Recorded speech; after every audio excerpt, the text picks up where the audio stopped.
सुजन सुचित सुनिले हो सुधारी, सुमति भूमि थल हृदय अगाधो, वेद पुराण उदधि घन साधु, बर सही राम सुजस बर बारी, मधुर मनोहर मंगलकारी, लीला सगुन जो कहो बखानी, सोई साक्षता करे मलहानी, प्रेम भगति जो बरन न जाई, सोई मधुरता सुशीतलताई, सो जल सुकृत सालिहित होई, राम भगत जन जीवन सोई, मेधा महिगत जो जल पावन, सकिल श्रवण मग चलो सुहावन, भलो सुमानस सुथल थिराना, सुखद शीत रुचि चारु चिराना, सुठ सुंदर संवाद वर बिरची बुद्धि विचारी, ते यही पावन सुभग सर घाट मनोहर चारि।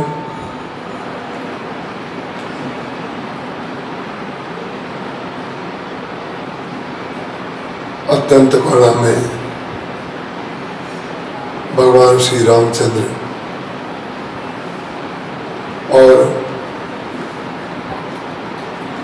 अनंत वात्सल्य में मां श्री किशोरी जी और गुरुदेव भगवान की महती कृपा के फलस्वरूप हमें यह परम सौभाग्य प्राप्त हुआ जब पतित पावनी मां गंगा के पावन तट पर बैठकर और उस स्थान पर बैठकर जहां पर तमाम संतों के चरणों की धूल के कण यहाँ पर बिखरे हुए हैं। परम पूज्यपाद ब्रह्मलीन स्वामी राम सुखदास जी की महती कृपा, परम पूज्य ब्रह्मलीन कोलोकवासी श्री हनुमान प्रसाद जी पोदार जी और सेठ जी पूज्य श्री जय दयाल जी गोविंद का,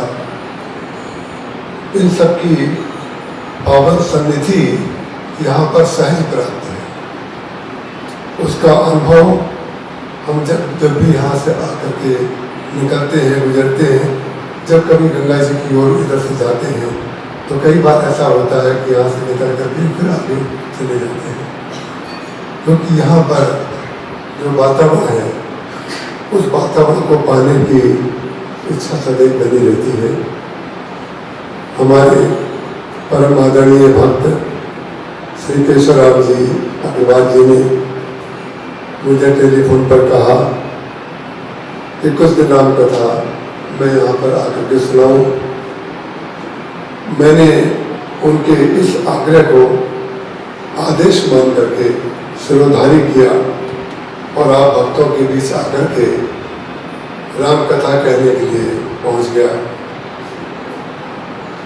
जो पंक्तियां मैंने अभी आपके समक्ष पढ़ी हैं, ये वो पंक्तियां हैं जो मैंने अपने गुरुदेव के चरणों में बैठ करके सबसे पहली कथा जो मैंने उनकी सुनी थी आनंद आश्रम बरेली में, वो पंक्तियां मैंने आपके समक्ष पढ़ी। उस समय जब मैंने उनको सुना था तो कदाचित एक अक्षर भी समझ में नहीं आया था, क्योंकि उस समय मेरी आयु 13 वर्ष की थी। पिताजी के साथ चला गया था, लेकिन जब महाराज जी सामने से प्रवचन करके आ रहे थे तब मैंने जब उनके दर्शन किए तो प्रथम दर्शन में ही मैं उनके ऊपर हार गया और अपने आप को उनके चरणों में न्यौछावर कर दिया। हमने उनका चुनाव नहीं किया, हमने उनको पसंद नहीं किया, हमने उनके अंदर कोई गुण नहीं देखा। जो देखा वो ऐसा देखा कि साथ जीवन इसी को पाने के लिए हुआ था। तो जब महाराज जी चौपाई पढ़ रहे थे उस समय महाराज जी ने कहा था कि रामचरितमानस में 4 घाट हैं। एक घाट है भक्ति घाट, एक घाट है कर्म घाट, तीसरा ज्ञान घाट और चौथा शरणागति का घाट।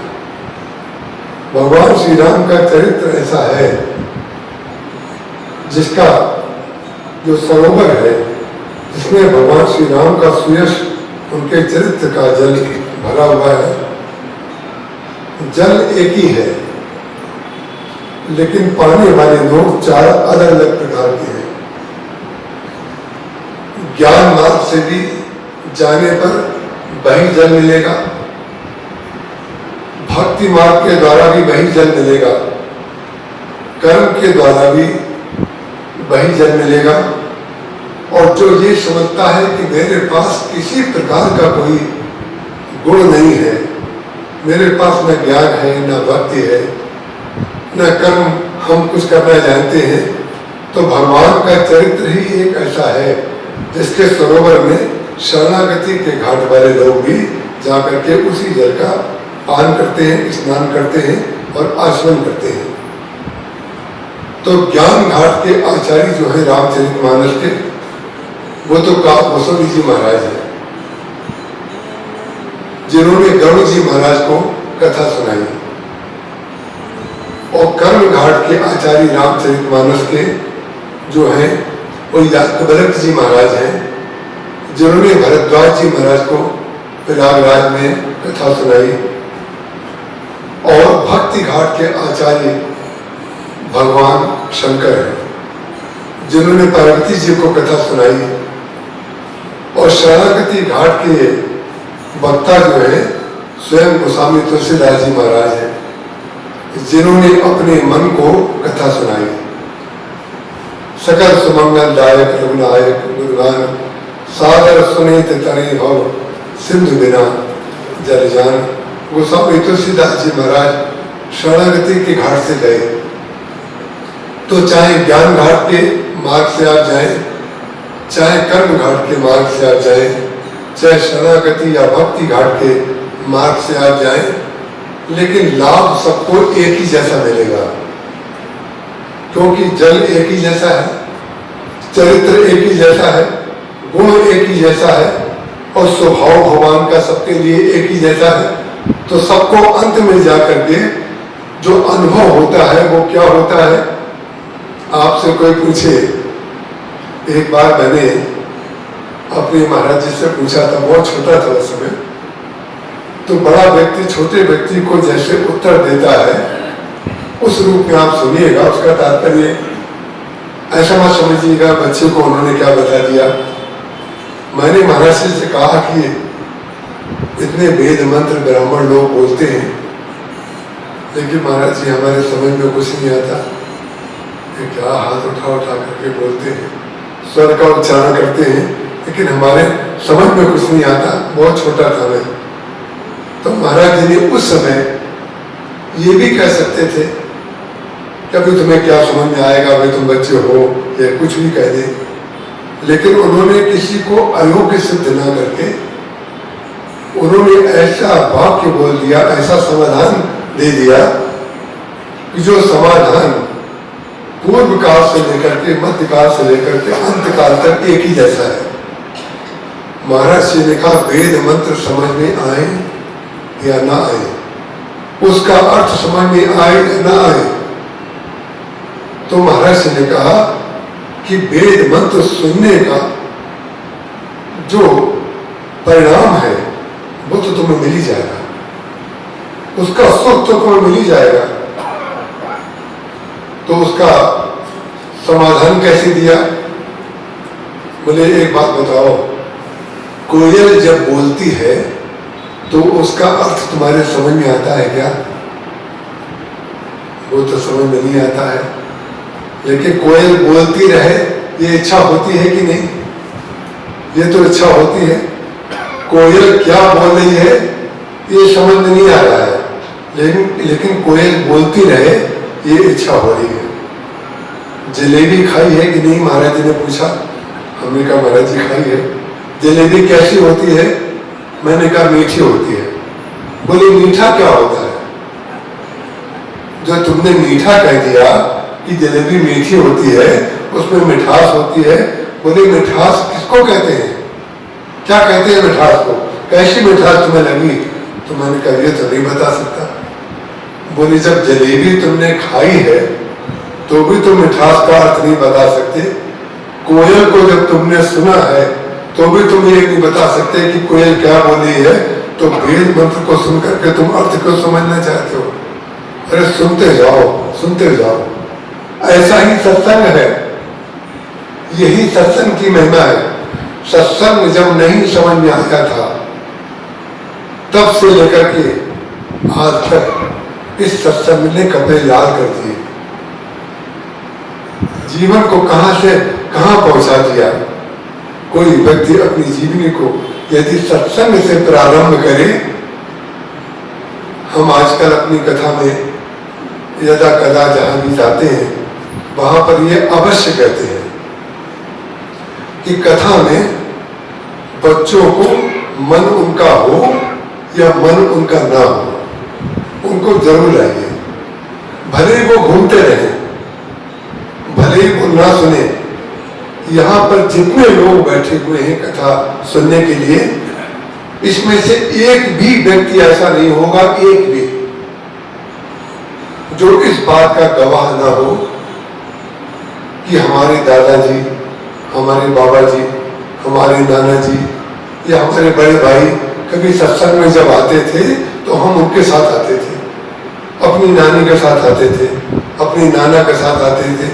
रामायण सुनाई देती थी, हम 24 घंटे का अखंड पाठ करते थे, एकादशी व्रत करते थे।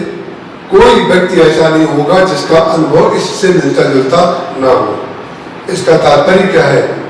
यदि उस समय के लोग बच्चों को लाते थे, उसका परिणाम यह है कि आप लोग पंडाल में बैठे दिखाई दे रहे हैं।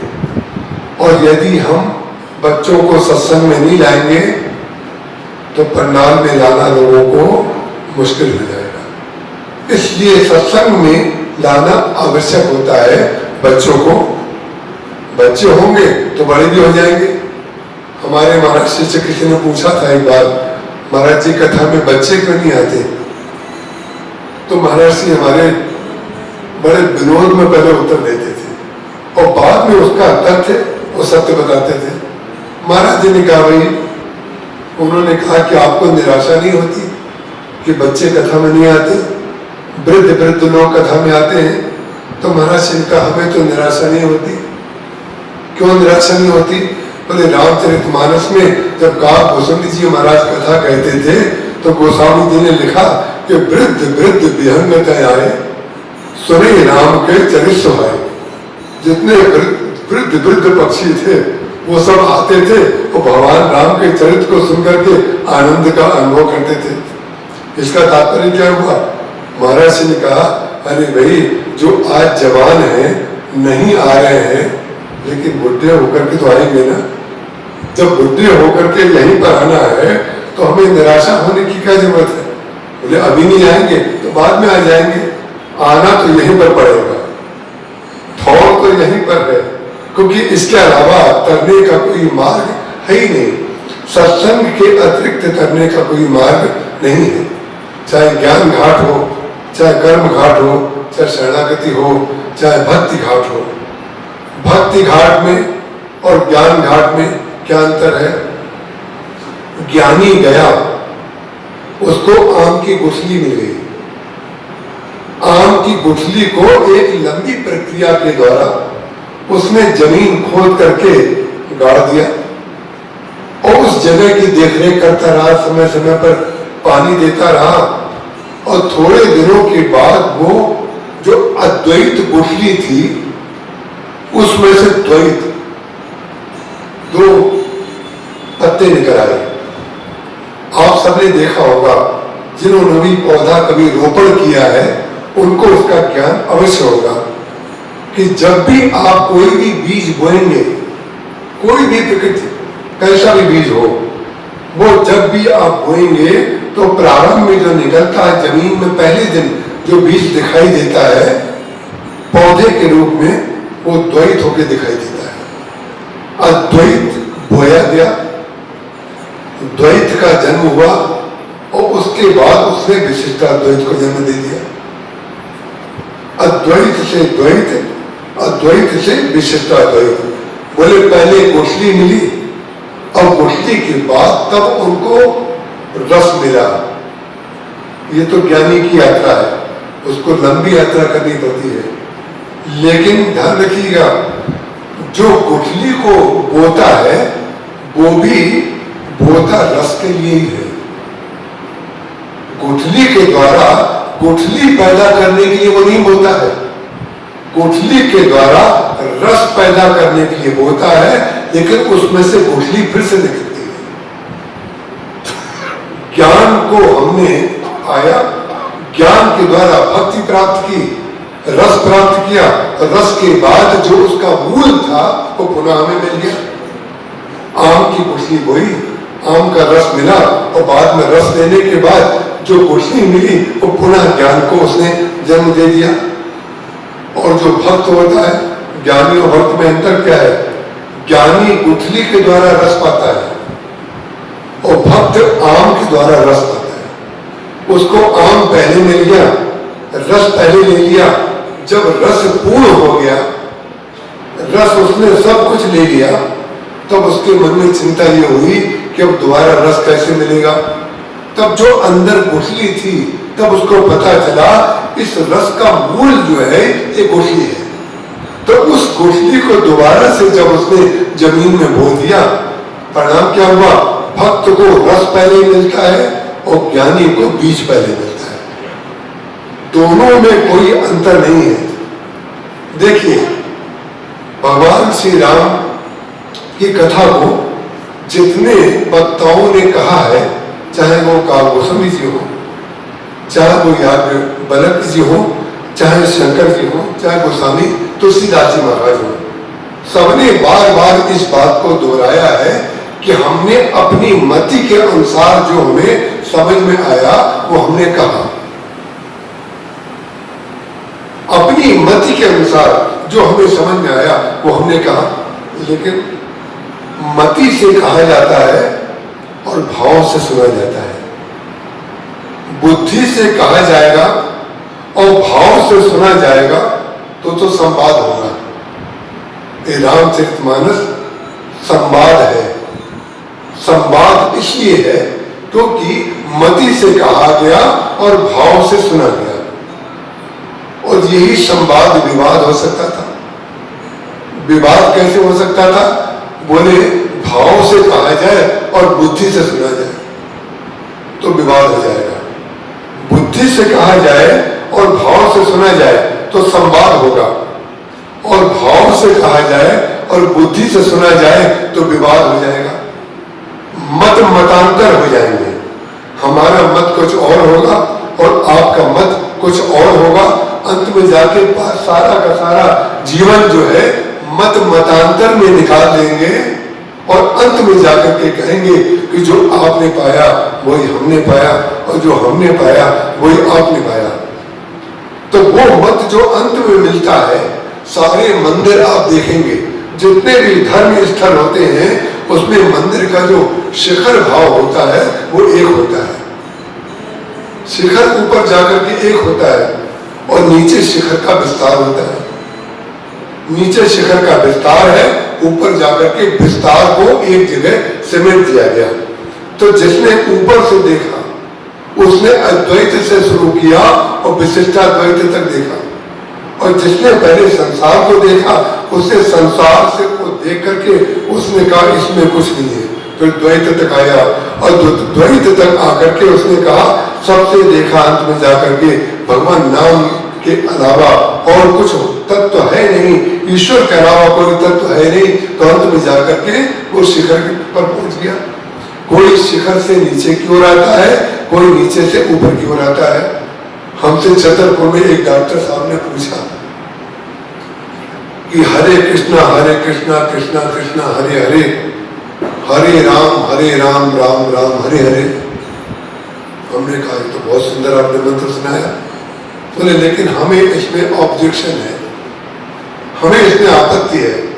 हमने कहा क्या आपत्ति है आपको?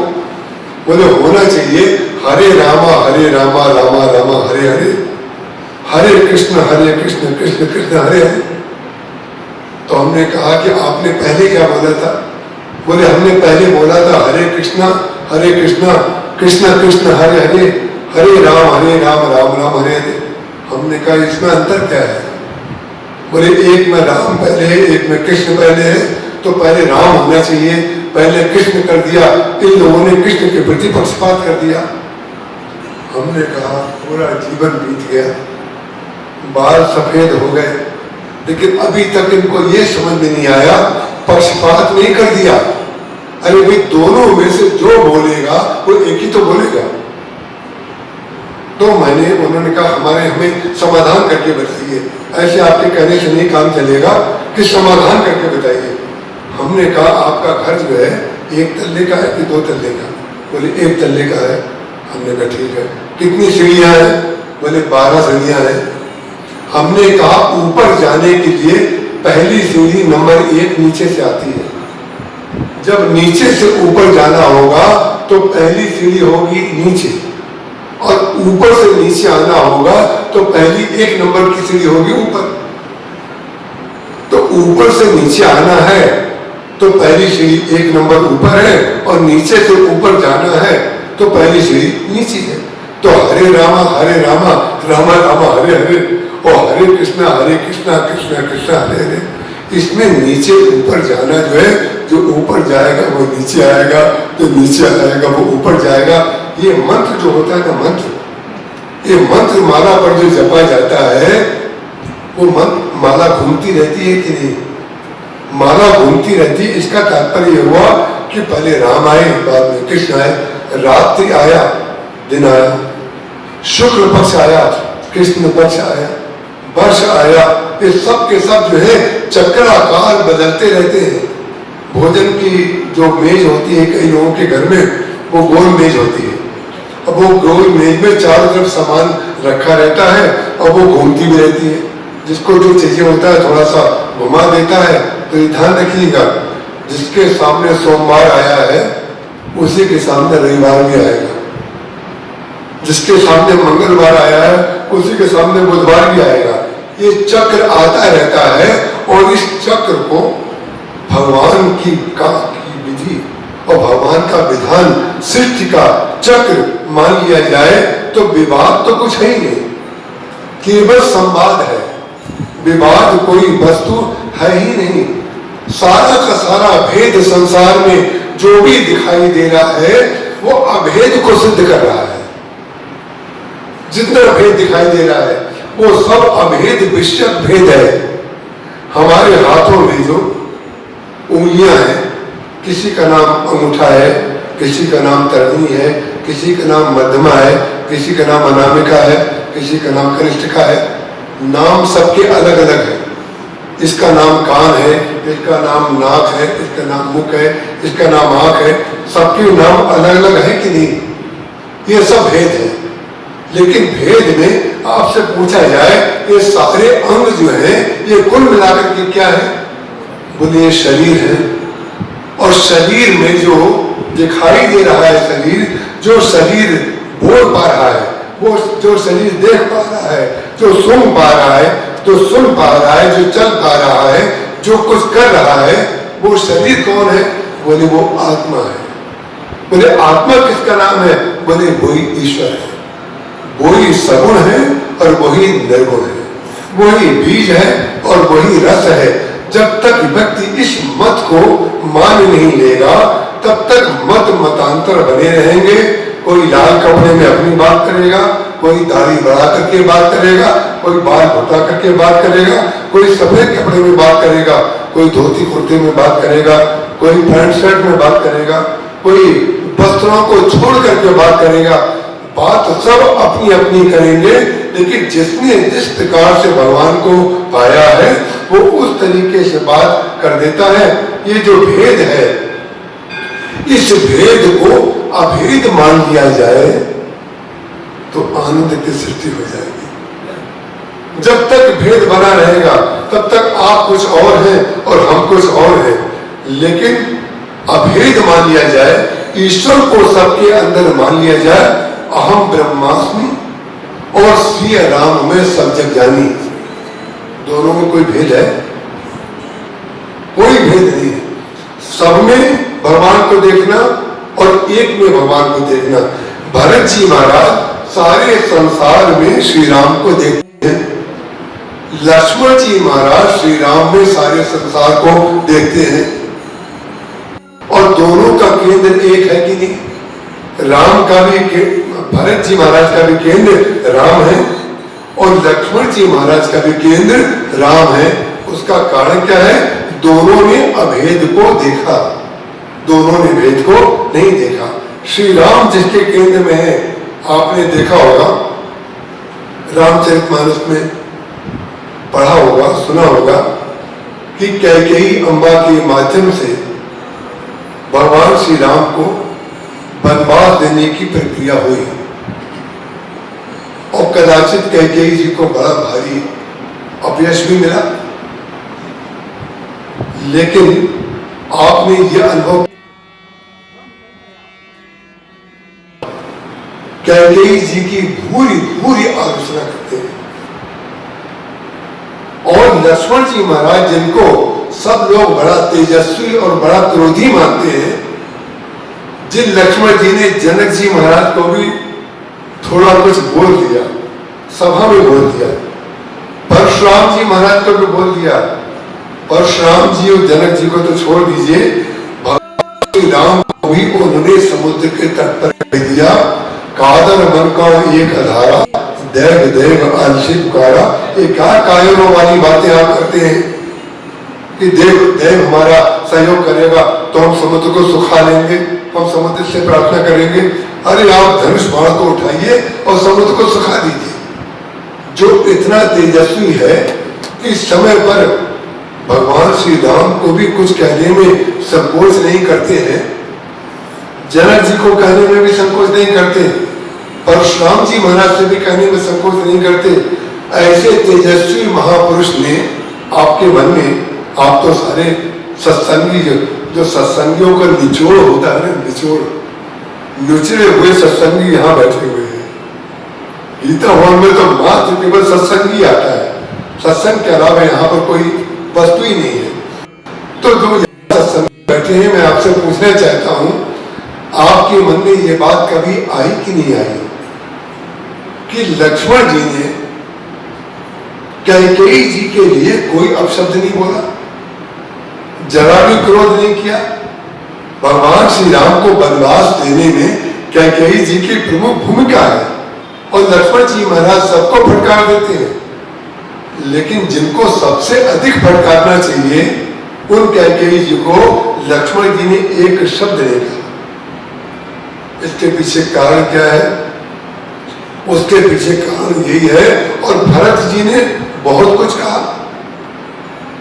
जब ते कुमत कुमत जी ठहरो, खंड खंड मन भयो गयो, बल मागत मन भय ने पीरा, घर न जी हूं पयो न कीरा, भूप प्रतीत तोड़ किम कीनी, मरण काल विधि मति हर लीनी। दशरथ जी महाराज के लिए कह दिया कि मृत्यु के समय में लगता है हमारे पिताजी की बुद्धि ब्रह्मा जी ने हर ली थी। तो जब मेरा जन्म हुआ उसी समय तुमने हमें मार क्यों नहीं दिया? जब तुमने वनवास की बात कही उस समय तुम्हारी जीभ घर करके फिर क्यों नहीं गई?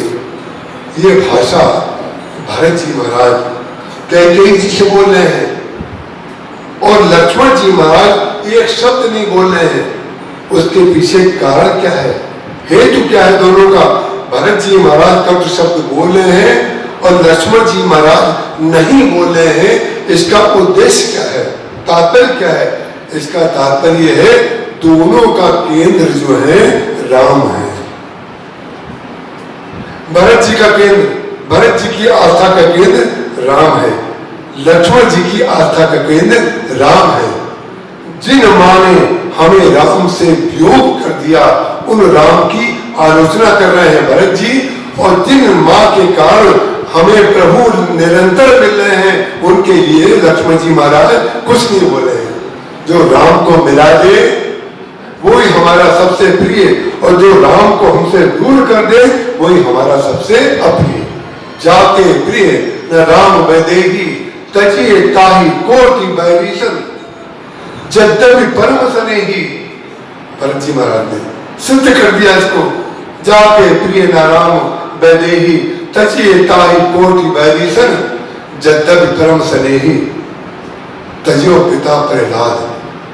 गोस्वामी तुलसीदास जी महाराज से किसी ने कहा कि जाके प्रिय न राम वैदेही, तजिए ताही कोटि बैरीशन, यद्यपि परम स्नेही। जरा कोई नाम तो बताइए किन किन लोगों ने अपने प्रिय को छोड़ दिया?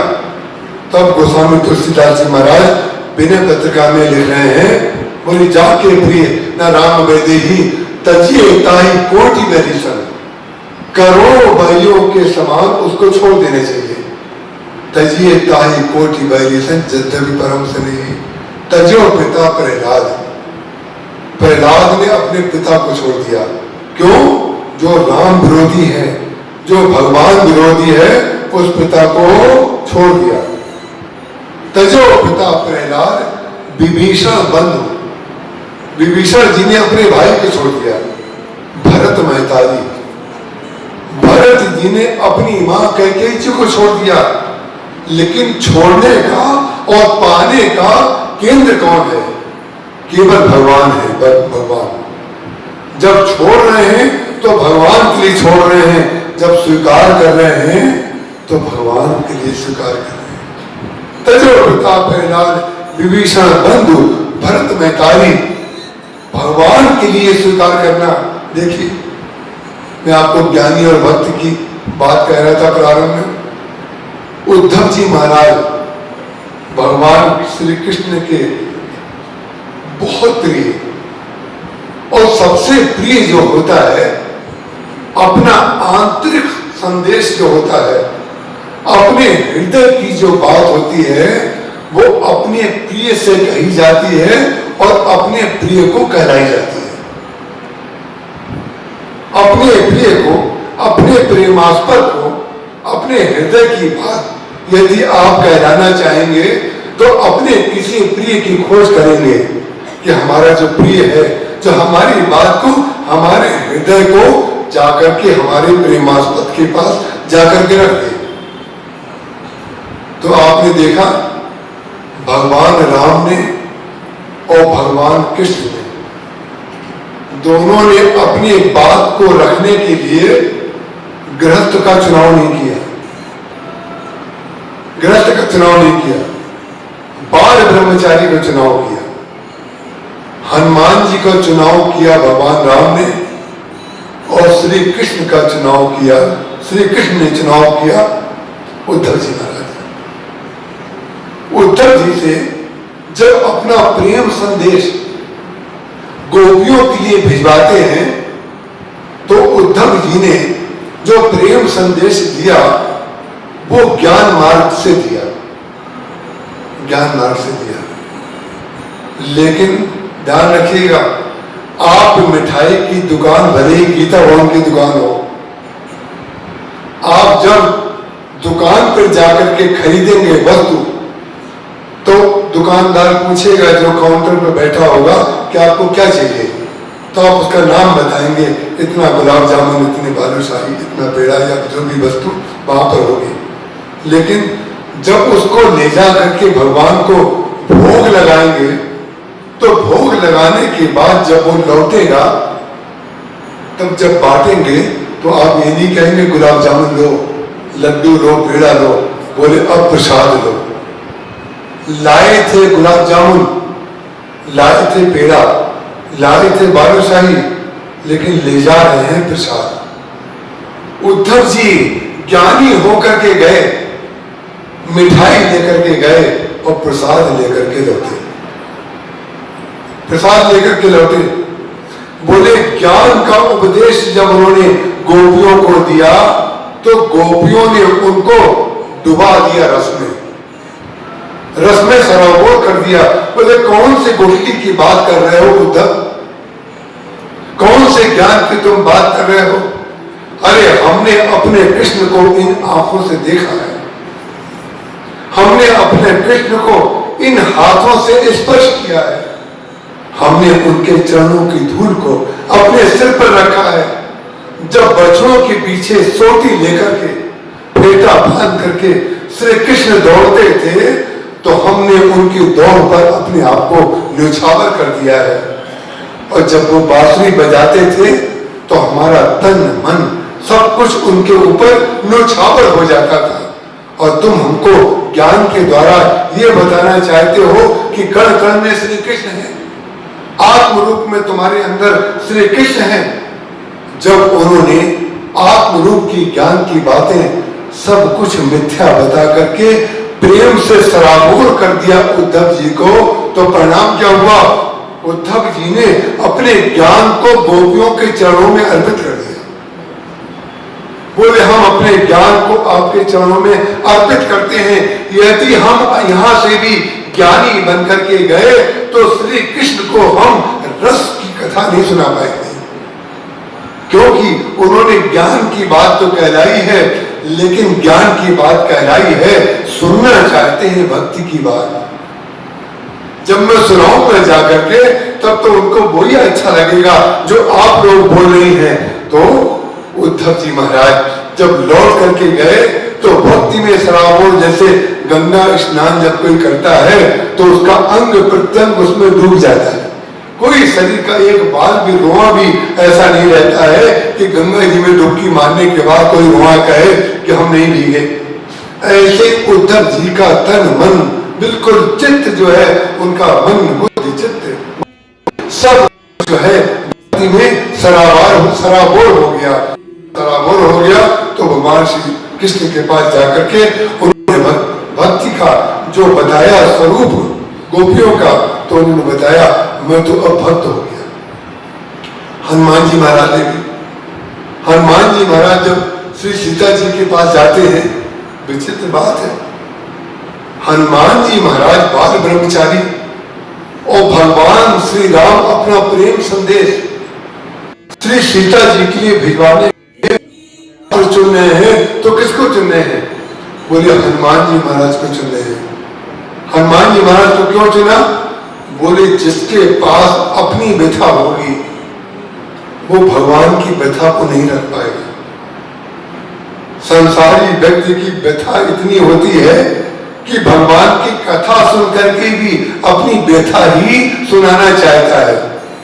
कथा का फल भी, कथा के फल का उद्देश्य भी उसका अपनी व्यथा को मिटाने के लिए ही उसका उपयोग करना चाहता है। सत्संग का फल, भगवान की कृपा का फल भी केवल वो इसी रूप में मांगता है, मेरी व्यथा मिटा दीजिए, मेरी ये समस्या मिटा दीजिए, मेरी ये समस्या मिटा दीजिए।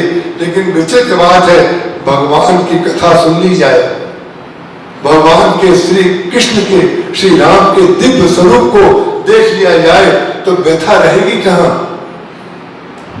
व्यथा रहेगी कहां? उनको देखने के बाद कौन सी वस्तु देखना बाकी रहेगी?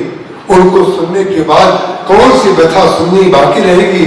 उनको पाने के बाद कहां पर चलना बाकी रहेगा? उनको स्पर्श करने के बाद किसको स्पर्श करने की इच्छा होगी?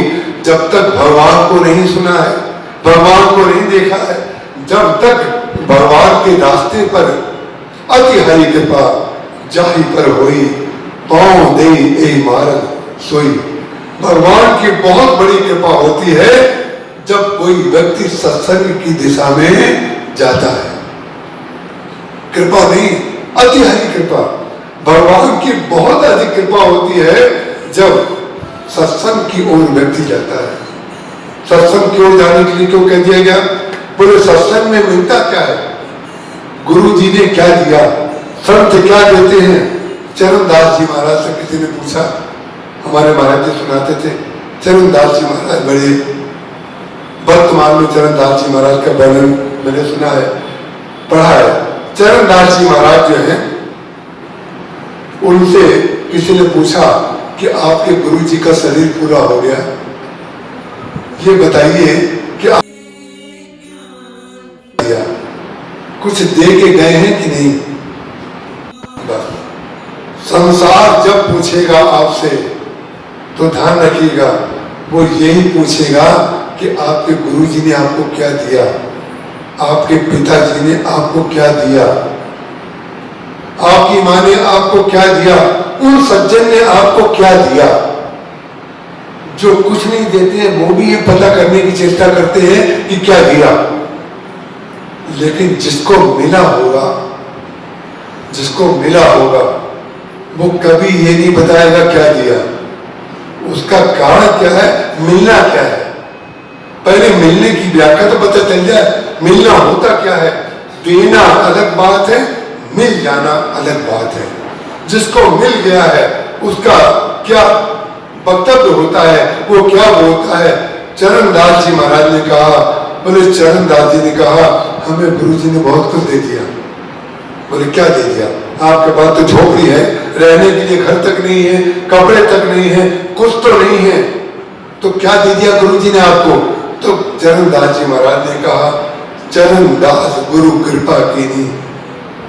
चरणदास जी महाराज कह रहे हैं, गुरु जी ने मेरे ऊपर बड़ी कृपा की। चरणदास गुरु कृपा कीनी, उलट गई मोरी नैन पुतरिया। मेरे देखने की दृष्टि जो है वो बदल गई। बस जब तक दृष्टि नहीं बदली है संग में कुछ नहीं मिलेगा। जब दृष्टि पुतली बदल जाएगी तो परिणाम क्या होगा कि सत्संग में जो मिल जाएगा वो संसार में कहीं मिलेगा ही नहीं। जिसको अनुभव हो गया है, जिसने पा लिया है, वो ही इस बात को जानता है। सत्संग में जो मिलता है, कनक भवन की बात है, अयोध्या में महाराज जी बैठे हुए थे कनक भवन में, ठाकुर जी के सामने माला जपते रहते थे और आंख खोल करके ठाकुर जी के दर्शन करते रहते थे।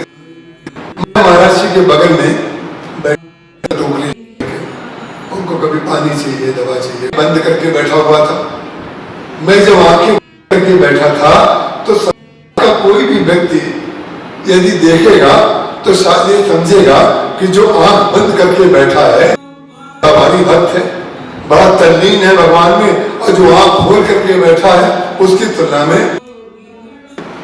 महाराज जी ने कहा, भाई ऐसे करके मेरे घुटने पे हाथ रखा और बोले क्या कर रहे हो?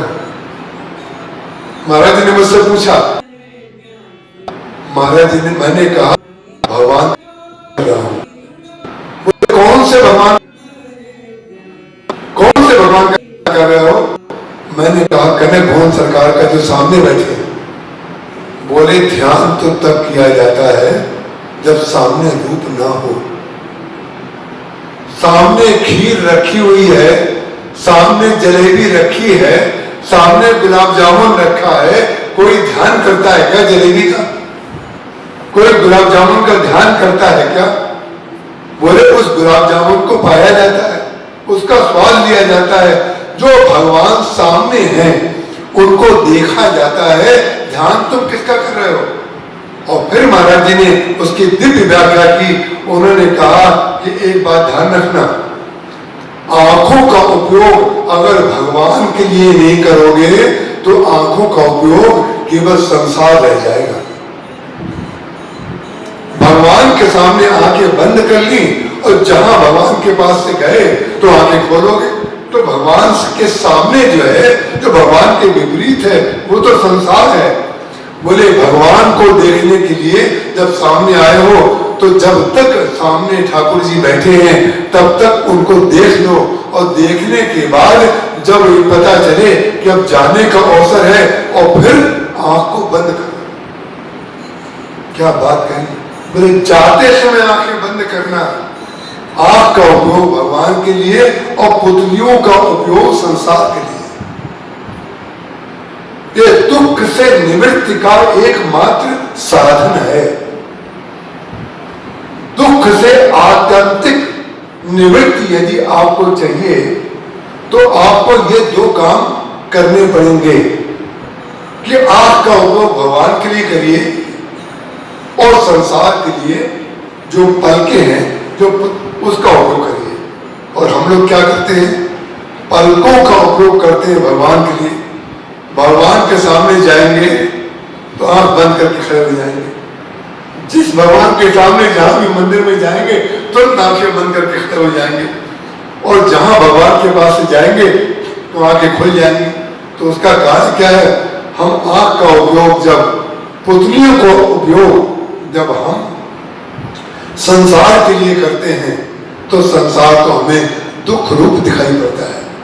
और अगर उसी आंख का उपयोग हम भगवान के लिए करें तो वही भगवान को जब लोचन मग रामई और आनी, श्री सीता जी ने भगवान को जब देखा, पहले देखा उनको, भली लोचन विलोक अवधेशा, तब सुनी हो निर्गुण उपदेशा। काल वसुंडी जी महाराज ने लोमश जी महाराज से कहा कि आप मुझको ज्ञान का उपदेश देना चाहते हैं, मैं अपने श्री राम को पहले आंखों से भरी लोचन पहले भर लेना चाहता हूं। जब तक भरा नहीं है तब तक छलकेगा नहीं। जो छलक नहीं रहा है वो भरा नहीं है, उसको और आवश्यकता है। काल भुसुंडी जी महाराज कहते हैं लोमश जी महाराज से, महाराज मुझे राम मंत्र की दीक्षा आप दे दीजिए, आप हमें ये बता दीजिए कि हमारे भगवान श्री राम कहां पर हैं। और वो उनको ज्ञान का उपदेश दे रहे थे। उनके हृदय में भक्ति थी और लोमश जी महाराज के अंदर ज्ञान था, उनकी ज्ञान के प्रति निष्ठा थी। उन्होंने कहा अरे हम में और तुम में क्या भेद है? जो मैं हूं वो तुम हो, जो तुम हो वो मैं हूं, ऐसे ही ब्रह्म है, साक्षात ब्रह्म तुम हो और वही मैं हूं। लेकिन उन्होंने कहा ये तो आप ज्ञान का उपदेश दे रहे हैं, हम तो आम खरीदने आए हैं।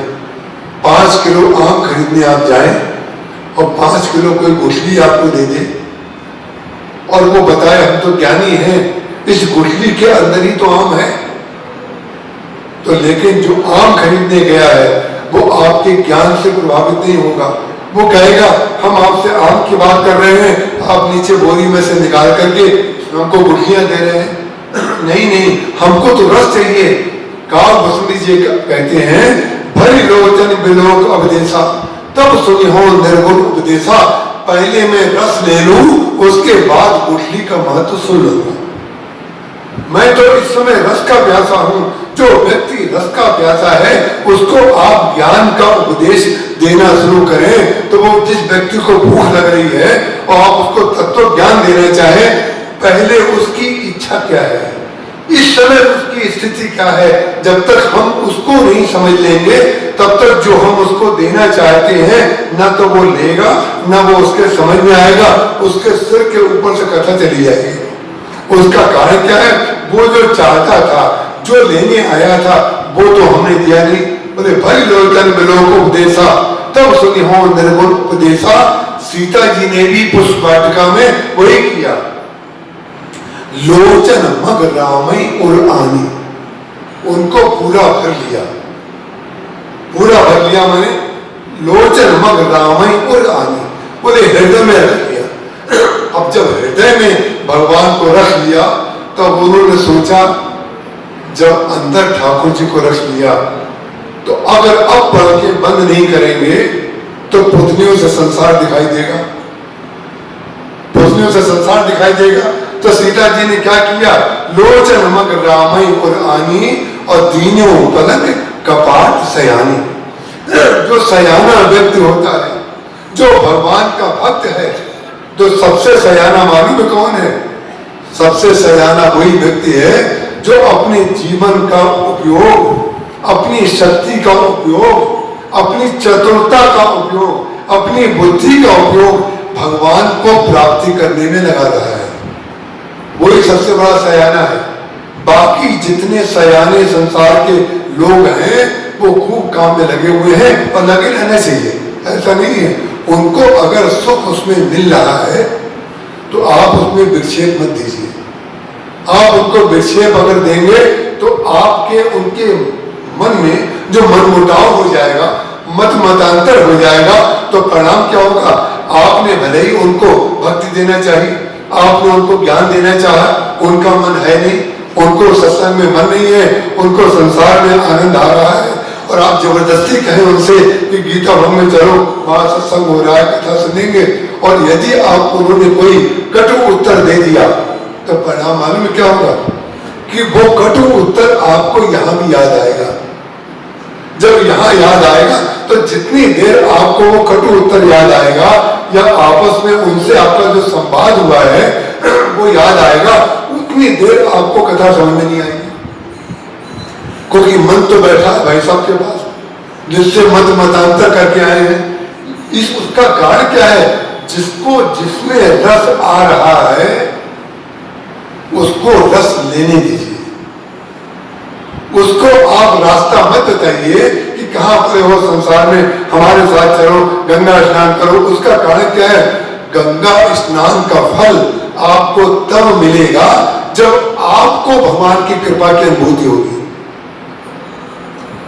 भगवान की कृपा की अनुभूति के उदाहरण हम और आप जब तक ग्रंथों में खोज करके, कथा में खोज करके, त्रेता युग, द्वापर युग के पात्रों का नाम ले करके आपको सुनाते रहेंगे कि भगवान की कृपा उन पर हुई, भगवान की कृपा उन पर हुई, भगवान की कृपा उन पर हुई। इसका तात्पर्य क्या हुआ? भगवान की कथा भूतकाल का सत्य तो रहेगा लेकिन वर्तमान का सत्य नहीं रहेगा। और कृपा जो होती है वो वर्तमान विषयक होती है, भूत विषयक कृपा होती नहीं है। जिसको वर्तमान में कृपा नहीं दिख रही है, जिसको सत्संग में भगवान की कृपा नहीं दिख रही है, जिसको वर्तमान में अपनी माता पिता में कृपा नहीं दिख रही है, जिसको वर्तमान में अपने गुरु में कृपा नहीं दिख रही है, जिसको वर्तमान में अपने प्रभु में प्रभु नहीं दिख रहे हैं, उसको न तो भूत में कभी दिखे न भविष्य में कभी दिखेंगे। जो समय है कृपा की अनुभूति करने का वो वर्तमान है, वर्तमान। और जिसको वर्तमान में कृपा की अनुभूति हो गई उसका भविष्य आनंदमय रहेगा। और जिसको वर्तमान में कृपा की अनुभूति नहीं हुई, मनुष्य का स्वभाव क्या होता है? वो भूतकाल की पूजा करता है। ये मानव मात्र का स्वभाव है, ये ध्यान रखिएगा।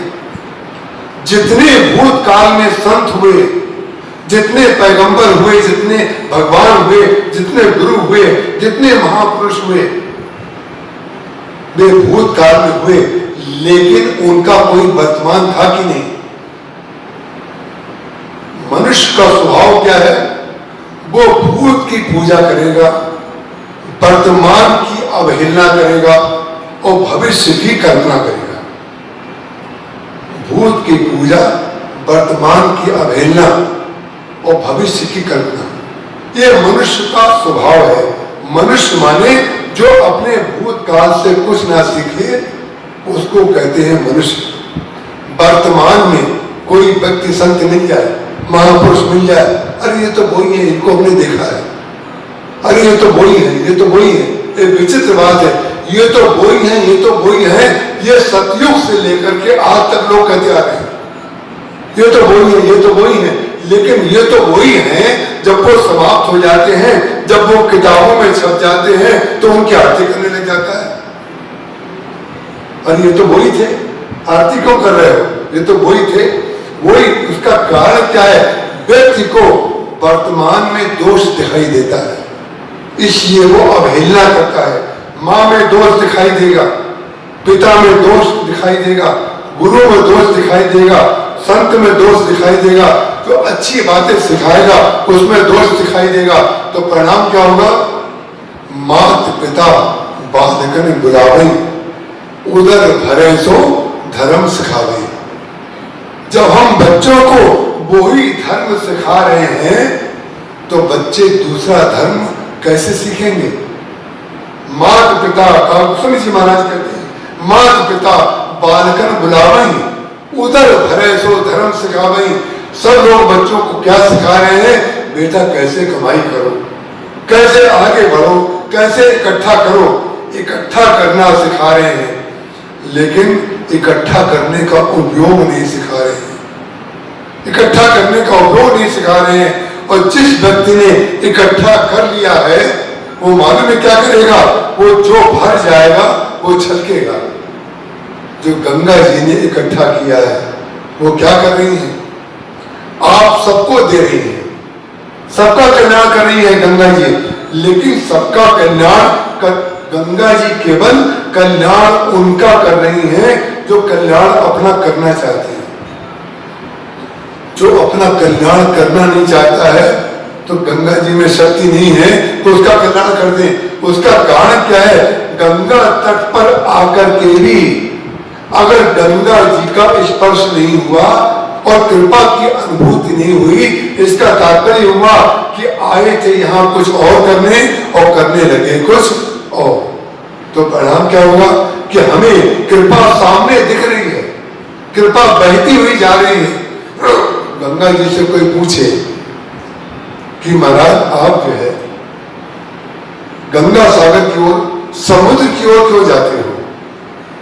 आप रेगिस्तान की ओर बहो, रेगिस्तान में तो जल की बहुत कमी है, वहां बालू ही बालू है, वहां पर आप अपना जल बिखेरो, वहां लोगों को बहुत आवश्यकता है। गंगा जी कहती हैं कि उनको आवश्यकता है, वहां पर कमी है। मैं आपके ऊपर कृपा करने के लिए नहीं निकल रही हूं, मैं अपने जीवन को धन्य करने के लिए जा रही हूं। अपने जीवन को धन्य करने के लिए कहां जा रही हैं?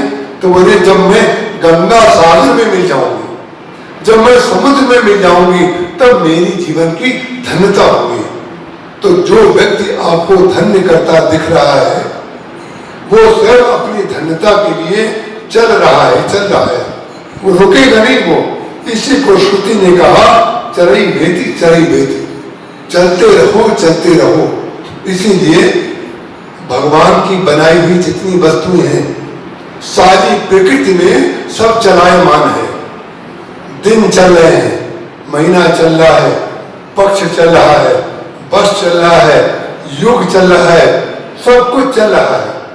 चंद्रमा चल रहा है, सूर्य चल रहा है, पृथ्वी चल रही है। उसका कारण क्या है? तो सब कुछ चल रहा है। इसका तात्पर्य क्या है कि सब जो भी चल रहा है वो कहीं पहुंचने के लिए चल रहा है। गंगा जी का उद्भव कहीं और होता है, संगम कहीं और होता है और समागम कहीं और होता है। उद्भव होता है उनका गंगोत्री में और संगम होता है प्रयाग में और समागम होता है गंगा सागर में। जब उद्भव होगा तो अद्वैत होगा, जब संगम होगा तो द्वैत होगा और समागम होगा तो उसके बाद विलीन हो जाएगा। न उसमें गंगा जी रहेंगी, न जमुना जी रहेंगी, न सरस्वती जी रहेंगी, फिर तो केवल समुद्र हो जाएगा। तो हमारा और आपके जीवन का जो उद्देश्य है वो क्या है? बोले समुद्र में मिल जाना, भगवान में मिल जाना। ये बात हमने कहां से निकाली? जाके प्रिय न राम वैदेही तजिए ताई कोटि वैरीशन जद्य विपरम स्नेही तजो पिता प्रहलाद विभीषण बंधु भरत महतारी बलि गुरु तजो। बलि ने गुरु को भी तज दिया। गुरु की महिमा शास्त्रों में भर भर के परोसी गई है। भगवान श्री राम ने स्वयं समीर जी को उपदेश देते हुए कहा, सातम सब मोहि में उपदेशा मोहिते अधिक संत कर लेखा। और गुरु की महिमा रामचरितमानस में, श्रीमद् भागवत में और पुराणों में भर भर के परोसी गई है। को पीछे उसको, लेकिन बलि ने गुरु को त्याग कर दिया। क्यों? बोले गुरु तब तक गुरु है जब तक भगवान के प्रति आपको वो शरणागत कर रहा है। लेकिन गुरु भी तब त्याग देने योग्य है जब कोई गुरु अपने शिष्य को भगवान की जगह अपने प्रति शरणागत होने के लिए कहे। बोले बलि गुरु तजो। बलि ने गुरु को क्यों सब दिया? भगवान बामन बन करके आए और इसने कहा आपको जो मांगना है आप मांग लीजिए। उन्होंने 3 पद मांगा, आप लोग अच्छी तरह जानते हैं, सब सत्संगियों उसका विस्तार करने की कोई आवश्यकता नहीं है। लेकिन शुक्राचार्य जी महाराज जो उनके गुरु हैं, शुक्राचार्य जी को यह चिंता हो गई कि महाराज कहीं ऐसा ना हो कि ये सब कुछ दे देगा तो हमारे लिए क्या बचेगा। विचित्र बात है, बलि ने भगवान को नहीं पहचाना, शुक्राचार्य जी ने भगवान को पहचान लिया। और दृष्टि जो होती है वो 2 होती है, आंखें सबकी 2 होती है। तो 2 आंखों को क्या कहा गया? बोले ज्ञान, विराग, नयन और गारी। एक आंख होती है ज्ञान की और एक आंख होती है वैराग्य की। तो ज्ञान की आंख जो थी वो इनकी बिल्कुल ठीक थी, गुरु जी की। ज्ञान की आंख इसलिए ठीक थी तो उनको भगवान को पहचान लिया और बलि बेचारा पहचान नहीं पाया। लेकिन वैराग्य की आंख उनकी ठीक नहीं थी। वैराग्य की अगर आंख ठीक होती तो ज्ञान का फल तो वैराग्य ही है। तो ज्ञान कैसा ज्ञान जो अपने शिष्य को भगवान के प्रति अर्पित करने के लिए मना करे। उन्होंने कहा अरे तू मूर्ख, जानता नहीं है ये साक्षात परब्रह्म परमात्मा है, ये बामन बन करके आए हैं, ये केवल छोटे दिखाई दे रहे हैं बहुत बड़े, ये तेरी सारी संपत्ति ले लेंगे। विचित्र बात है, जब उन्होंने कहा सारी संपत्ति ले लेंगे तो जो शिष्य था वो बड़ा प्रसन्न हुआ। बोले वाह, ये तो हमारे ऊपर अत्यंत कृपा हो जाएगी। जो ईश्वर हमसे छीन करके भी ले सकता है और अपने संकल्प मात्र से हमारी संपत्ति अपने नाम कर सकता है, सब ले सकता है, आज हमारे ऊपर कृपा करके मांगने के लिए आ रहा है, हमारे सामने मांगने वाला बनना है और हमको दाता बनाने का सौभाग्य देने आया है। तो इससे बड़ा सौभाग्य मेरा क्या होगा? अब तो मैं जरूर दे दूंगा। जब वो समझ गए कि अब तो इसका समागम हो जाएगा, अब तो ये सब कुछ दे देगा, तो इन्होंने क्या किया? बोले हम बीच का उपादान जो है उसमें बाधा बन जाते हैं। तो कमंडल में जिसमें संकल्प होना था उस कमंडल की टोटी में जाकर के बैठ गए। और टोटी में जब जाकर के बैठे तो भगवान ने देख लिया कि शुक्राचार्य जी टोटी में जाकर के बैठ गए। तो भगवान ने जो कुशा लेकर के आए थे, तो संकल्प लिया जाता है तो पवित्री पहनी जाती है, आप लोगों ने देखा होगा।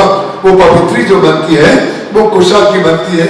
और कुशा का जो अगला भाग होता है वो बड़ा तेज होता है, उसको कहते हैं कुशाक।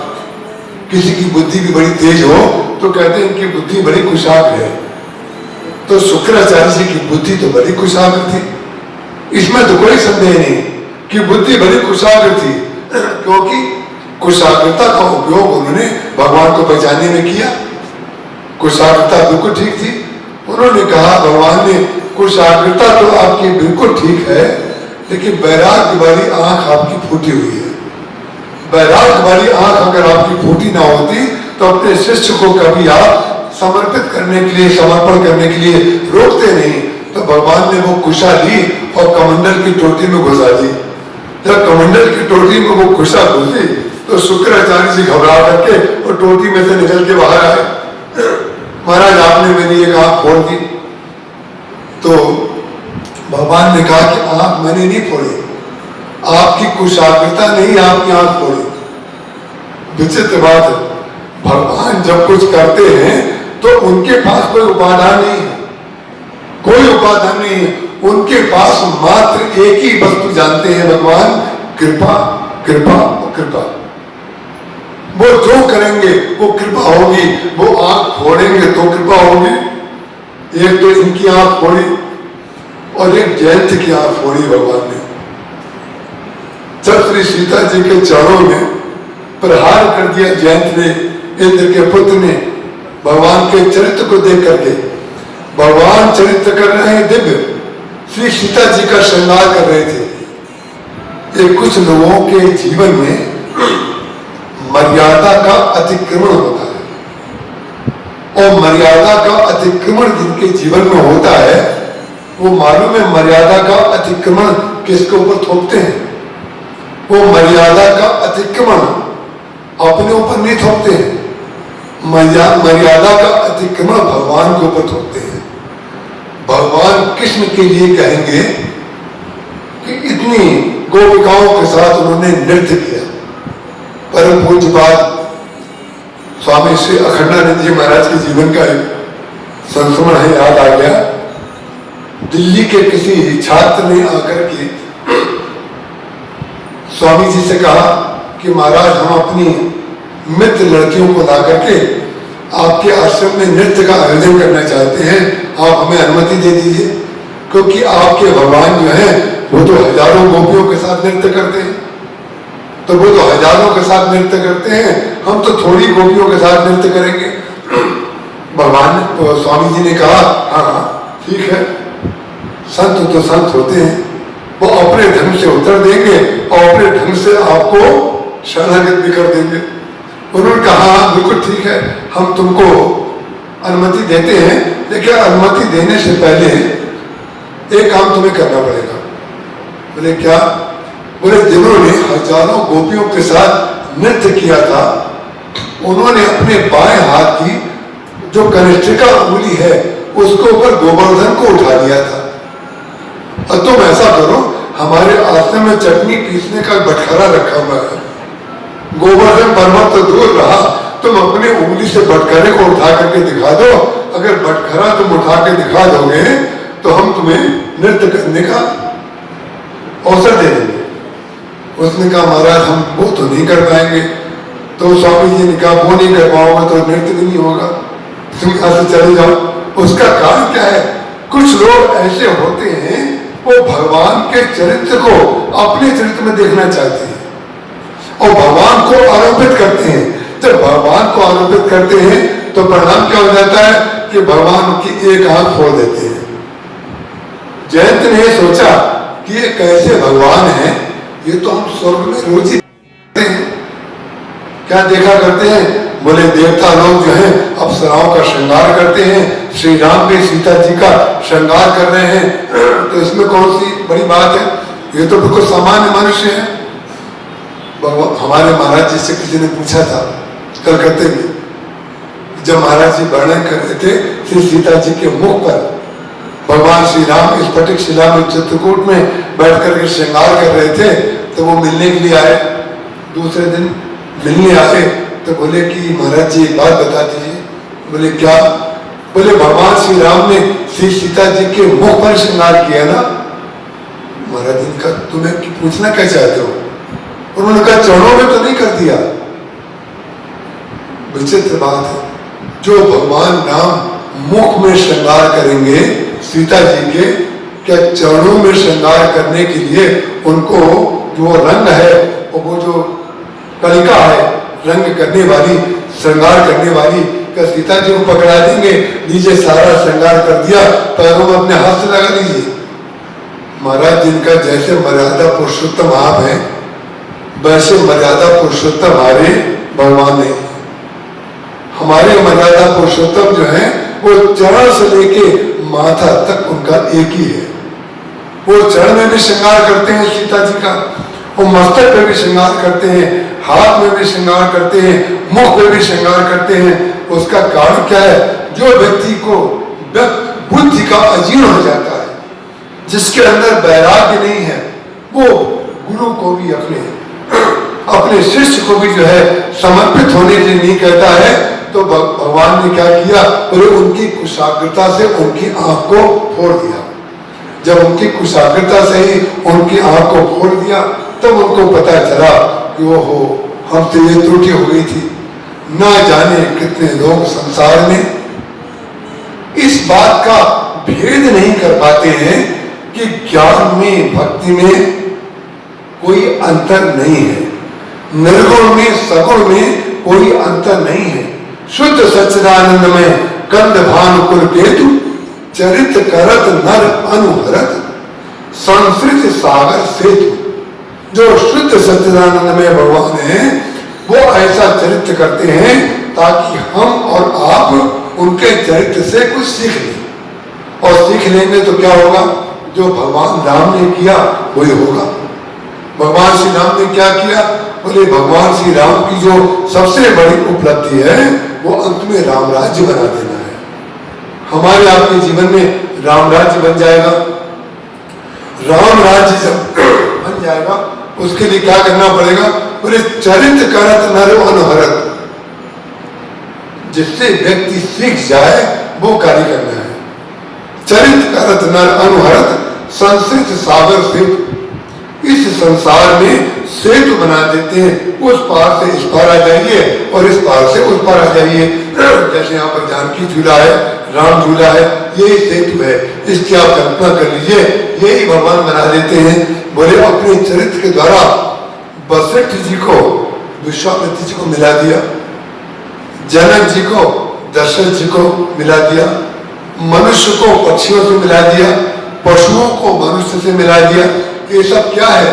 ये भगवान श्री राम का चरित्र का सेतु है।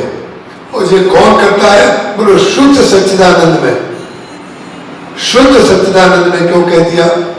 सच्चिदानंद शब्द परिपूर्ण है, सत्य, चित और आनंद, तीन शब्दों को मिलकर के सच्चिदानंद बन गया। बोले नहीं, सच्चिदानंद जो है वो तो कोई भी हो सकता है, लेकिन शुद्ध सच्चिदानंद का तात्पर्य होता है जिसका सत्य, चित और आनंद कभी भी खंडित नहीं होता है। कैसे खंडित नहीं होता है? बोले दूध में खटास पड़ जाए तब जो दूध फटेगा उसको कहेंगे दूध का फट जाना। और दूध में वही वाला दही, वही खटास आप जब डाल करके दूध को जमाते हैं तो उसको दूध का फटना नहीं कहते हैं, उसको दूध का जमना कहते हैं कि दूध जम गया। स्थिति आंखों से देखी जाए तो दोनों में एक जैसी दिखाई पड़ेगी, दोनों दही जैसे दिखाई पड़ेंगे, लेकिन एक में आपकी इच्छा उसमें सम्मिलित है और एक में आपकी इच्छा सम्मिलित नहीं है, आपकी इच्छा के विरुद्ध हो गया। जो आपकी इच्छा के विरुद्ध हुआ वो फट गया, जो आपकी इच्छा के अनुकूल हुआ वो जम गया। तो भगवान का जो शुद्ध सच्चिदानंदमय स्वरूप है वो क्या है? बोले सत्य जो होता है, माया मृग के पीछे भी जब दौड़ते हैं तो उनका सत्य स्वरूप कभी माया में नहीं होता है। माया के पीछे दौड़ते दिखाई देंगे लेकिन मायावी नहीं होंगे। संसार का उपयोग करेंगे, भगवान अवतार लेंगे, चरित्र जो करेंगे केवल मनुष्य की तरह करेंगे, लेकिन मनुष्य हो नहीं जाएंगे। चरित्र करत नर अनुहरत संस्कृति सागर सेतु। और सत चित, चित का तात्पर्य क्या हुआ? जो चैतन्य है, जिसमें जड़ता नहीं है, लेकिन लता वृक्षों से पता पूछ रहे हैं, पर्वतों से, कंदराओं से सीता जी का पता पूछ रहे हैं, लेकिन वो क्यों पता पूछ रहे हैं? बोले जड़ वस्तु में भी तो वही चैतन्य तत्व है। हम लोग जो है जड़ को अलग मानते हैं, चैतन्य अलग मानते हैं। जो चैतन्य तत्व है वो जड़ जो हम मान रहे हैं उसमें भी वही चैतन्य तत्व है। भगवान श्री राम जब लता वृक्षों से पता पूछ रहे हैं तो वो उसमें चैतन्य मान करके कर रहे हैं, तो इसलिए उनकी चैतन्य स्वरूप जो है वहां पर भी खंडित नहीं होता है।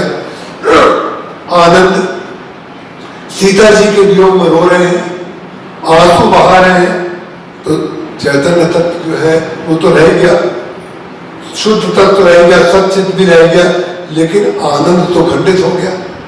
रोने लगे, बोले नहीं सीता जी के लिए रो रहे हैं, लेकिन जथा अनेकन वेश धरी, सारे उत्तर रामचरितमानस में है।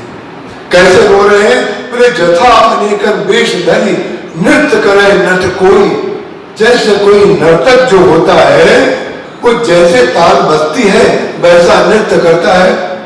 कभी वो अंगद बन जाता है, कभी वो बाली बन जाता है, कभी वो राम बन जाता है, कभी वो हनुमान बन जाता है।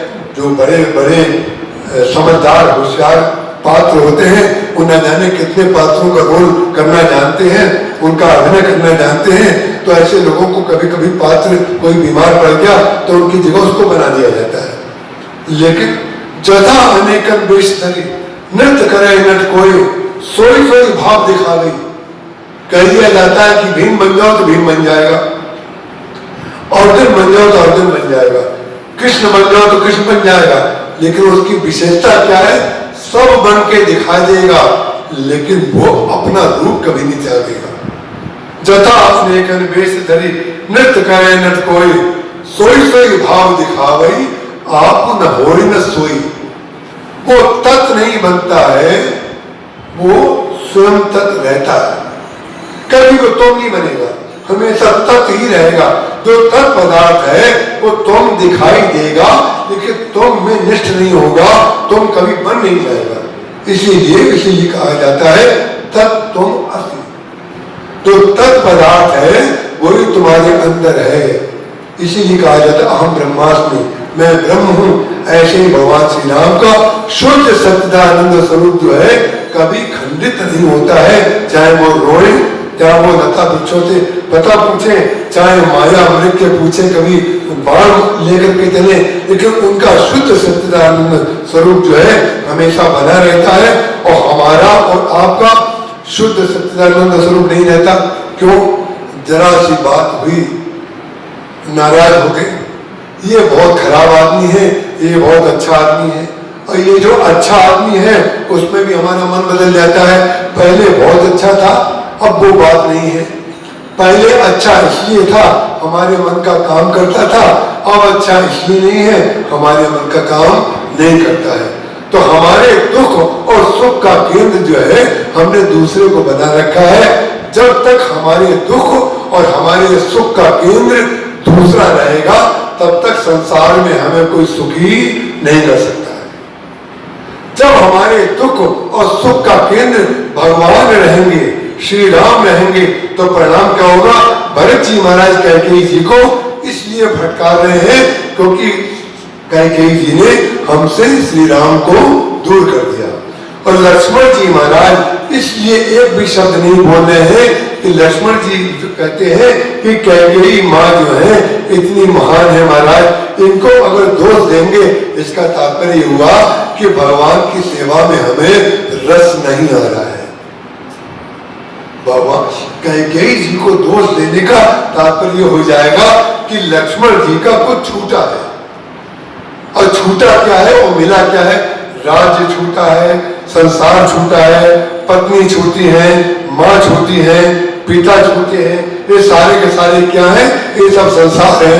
पूरे संसार छूट गया लेकिन भगवान मिल गए, तो कैकेयी जी की हम आलोचना क्यों करें? और भरत जी क्यों नाराज होते हैं? पूरे संसार मिल गया और भगवान छूट गए, तो हम इनकी प्रशंसा क्यों करें? इसलिए जब तक हमारे और आपके केंद्र में, हमारे चित्त में, हमारे मन में, हमारी बुद्धि में, हमारे जीवन में, हमारी भाषा में, हमारे संकल्प में जब तक भगवान नहीं होंगे, भगवान की भक्ति नहीं होगी, तब तक हम भगवान की भक्ति केवल पुराणों में पढ़ पढ़ करके प्रसन्न होते रहेंगे, संतों से भक्त मार्ग की कथा सुन करके प्रसन्न होते रहेंगे। लेकिन आपका जीवन एक क्षण में जैसे चेंज ओवर करते हैं तो बिजली आ जाती है और चेंज ओवर करते हैं तो बिजली चली जाती है। एक क्षण का विषय है ज्ञान और एक क्षण का विषय है भक्ति। जब आपको वर्तमान में कृपा दिखाई देने लगे और जब वर्तमान में आत्म स्वरूप का ज्ञान हो जाए, उसी को कहते हैं ज्ञान, उसी को कहते हैं भक्ति। कृपा जब तक वर्तमान में नहीं दिखेगी, हमारे ऊपर भगवान की कृपा है, हमें गंगा जी का तट मिला है, ये कृपा है कि नहीं? हमारे ऊपर कृपा है, हमें सत्संग मिला, ये कृपा है कि नहीं? हमारे ऊपर कृपा है कि हमें मनुष्य जन्म मिला है जिससे हम सत्संग कर सकते हैं, कई प्रकार के उद्यम कर सकते हैं, जो चाहते हैं वो भाषा सीख सकते हैं, जहां चाहे वहां जा सकते हैं। इससे बड़ी कृपा भगवान और क्या करेंगे? भगवान को जो देना था वो तो दे चुके, अब जो हम मांग रहे हैं वो तो वासना है। भगवान ने जो दिया है, जो हमें प्राप्त है, उसको कहते हैं कृपा, और जो हम चाहते हैं उसको कहते हैं वासना। जब तक संसार को चाहते रहेंगे तो मिथ्या संसार, जो गरीब संसार है, जो क्षणिक संसार है, वो मिलेगा। और क्षणिक इसलिए है कि कोई व्यक्ति ऐसा नहीं है जिसकी किसी एक व्यक्ति के प्रति एक जैसी धारणा बनी रहती हो। हमारे मन का काम हो गया, हमें अच्छा बना दिया गया, हम बहुत अच्छे हैं, वो भी बहुत अच्छे हैं। जहां हमारे मन का काम नहीं हुआ वो भी बुरा है और हमारे साथ ऐसा कर दिया। जब तक हम अपने मन के पराधीन हैं, जब तक हम अपने अहम के पराधीन हैं, ये मन और अहम जो होता है ये बैसाखी है। एक तरफ मन लगा है, एक तरफ अहंकार लगा है। मन और अहंकार को लेकर के जो व्यक्ति चल रहा है वो लगना है, वो बैसाखी पे चल रहा है, अपने पैर पर नहीं चल रहा है। जो अपने पैर पे चल रहा है वो भगवान का भक्त होता है, भगवान की कृपा का आश्रित होता है, केवल भगवान की कृपा चाहता है। गोस्वामी तुलसीदास जी महाराज कहते हैं, लीला सगुन जो कहूं बखानी, मूल वाली चौपाई जो हमने आपके समक्ष ली थी, बोले भगवान की सगुण साकार लीला का वर्णन मैं आपके सामने कर रहा हूँ। कौन सी सगुण साकार का लीला का वर्णन कर रहा हूँ? लीला सगुण जो कहूं बखानी, स्वयं स्वच्छता करई मनहानि। भगवान श्री राम के अवतार के स्वरूप में जो जो उन्होंने करके दिखाया, वो अगर आप सुने या देखें या पढ़ें, उससे हमारे और आपके चित्त की निर्मलता आ जाती है। हमारे जीवन का जो मल है, काम क्रोध लोभ मोह दोष, ये सब जो है, सब के सब मल जो है खंडित हो जाते हैं और हमारा चित्त परिशुद्ध हो जाता है। इसलिए भगवान श्री राम की रामचरितमानस की कथा का प्रसंग रखा गया है। कल से हम इसके बाद की चर्चा विशेष रूप से करेंगे। आज की कथा को हम यहीं पर विश्राम दे रहे हैं। बोलिए श्री रामचंद्र भगवान की जय।